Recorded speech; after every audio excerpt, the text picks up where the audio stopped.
नमस्कार दोस्तों, मैं अंकुर उपाध्याय स्वागत करता हूं आप सभी का आपके अपने YouTube channel share market analysis में।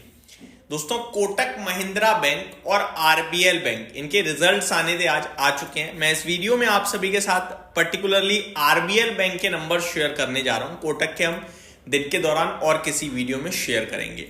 आरबीएल बैंक के नंबर्स की बात करी जाए तो प्रॉफिट 86% गिर गया है साल दर साल, जो कि देखने में पढ़ने में बिल्कुल भी अच्छा नहीं लगेगा दोस्तों। हेडलाइन ही ये, नेट प्रॉफिट फॉल्स 86%। दुख की बात ये है दोस्तों कि मेरे पास मार्केट का कोई एस्टीमेट या अनुमान नहीं है। मैंने काफी सर्च करा बट मिला नहीं, किसी ब्रोकरेज फर्म की तरफ से कोई रिपोर्ट निकाली गई हो कि इतना प्रॉफिट आएगा उतना आएगा।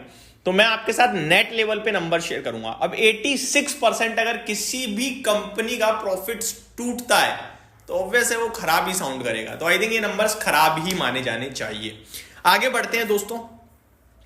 RBL bank on January 18 reported a 86% fall in its net profit to rupees 32.63 crore in the third quarter of financial year 25. Sequentially net profit fell by 85%। तो दोस्तों, क्वार्टर ऑन क्वार्टर तो ये 85% टूटा है और ईयर ऑन ईयर बेसिस पे ये 86% टूटा है। बहुत खराब बोलूंगा मैं इसे। अब आते हैं एसेट क्वालिटी पे। अगर जीएनपीए की बात करी जाए, यानी ग्रॉस नॉन परफॉर्मिंग एसेट्स की बात करी जाए, तो ये 2.92% पे आए हैं, 2.88% से बढ़कर quarter on quarter.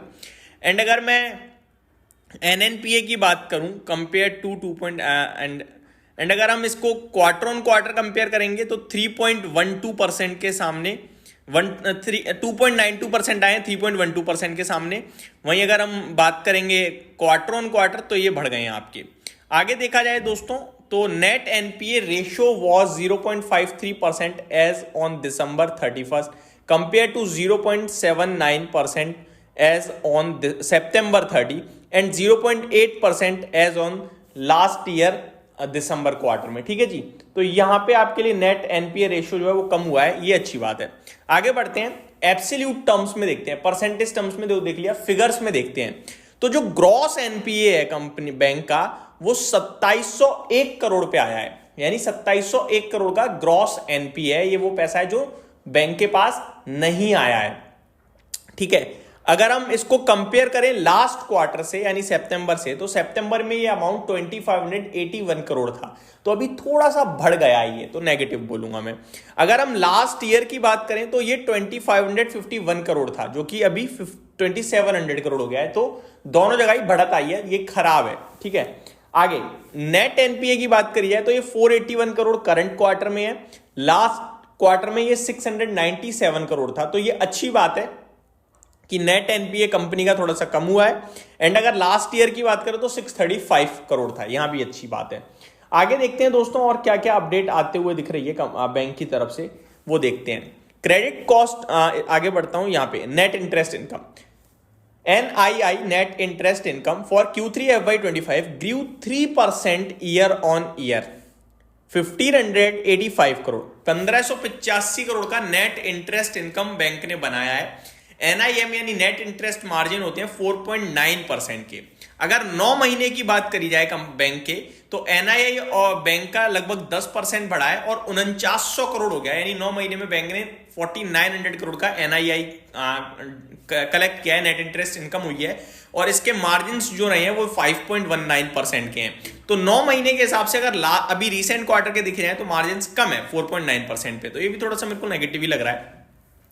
Other income की बात करी जाए तो ये 38% बढ़ी है दोस्तों बैंक की साल दर साल 1073 करोड़ पे।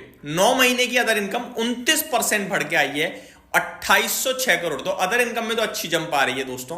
कोर फी इनकम फॉर अक्टूबर दिसंबर quarter was up 19% to ₹871 crore. तो कोर फीस इन्होंने जो चार्ज करी है वो अच्छी ग्रो करते हुए दिखी है, और कोर फी का ही एक बड़ा रोल है पूरी की पूरी अदर इनकम में, क्योंकि 9 महीने की कोर फी है 2461 करोड़ और टोटल 2800 करोड़ है। तो सारा पोर्शन आप कह सकते हो कोर फीस का ही है।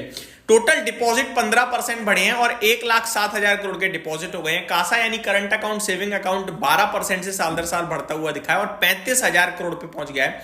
कासा रेशो 32.8% है, जो कि कम मानूंगा मैं। नॉर्मली अच्छा मानता हूं मैं जब 40 से ऊपर होता है तो किसी भी बैंक का, बट आरबीएल जैसी बैंक को मतलब 30-32 पे ही रहते होंगे आई थिंक। ये मैंने कभी चेक नहीं करा इनको डिटेल में। 32.8% पे बाकी कासा रेशो है। ये जितना ज्यादा हो उतना अच्छा रहता है। नॉर्मली ये 50 के आसपास होता है बड़ी बैंकों में और वो बहुत अच्छा माना जाता है। ग्रैनुलर आगे देखा जाए दोस्तों तो deposits less than 3 crore grew 20% year on year basis and 3% on quarter to ₹53,790 crore. तो ये आपके लिए लगभग सारी डिटेल्स हैं और 50% टोटल डिपॉजिट है ये। नेट एडवांसेस बुक ग्रू 13%, 90,412 करोड़ पे आ गई है। रिटेल एडवांसेस ग्रू 19%। तो आप कह सकते हैं रिटेल एडवांस लोन अच्छा खासा बांटा गया है, जो कि 55,000 करोड़ पे पहुंचा है। ओवरऑल 19% है and retail wholesale advance mix 61:39%। तो ये आपके लिए डेटा आता हुआ दिख रहा है दोस्तों। ओवरऑल बैंक का हाउसिंग लोन 33% से बढ़ा है, रूरल व्हीकल लोन 30% से बढ़ा है एंड कमर्शियल बैंकिंग ग्रू 21%। तो ये ओवरऑल अपडेट है। लेट्स सी मार्केट इस पे कैसे रिएक्ट करता है, बट डेफिनेटली मेरे को उतना मजा तो नहीं आया है। एक बार आरबीएल बैंक का चार्ट पैटर्न देखते हैं कैसा दिख रहा है, सो दैट हम थोड़ा और कंफर्म कर सके प्राइस को, क्योंकि अभी मैं प्राइस को कुछ कंफर्म नहीं कर पाऊंगा आपके साथ। आरबीएल बैंक 155 चार्ट पैटर्न तो बहुत ही खराब है इस बैंक का। तो लास्ट सपोर्ट है 140 के करीब, अगर वो ब्रेक होता तो फर्दर गिरावट आ सकती है। तो ये मेरी तरफ से अपडेट थी। Thank you so much for watching this video. Have a great day guys.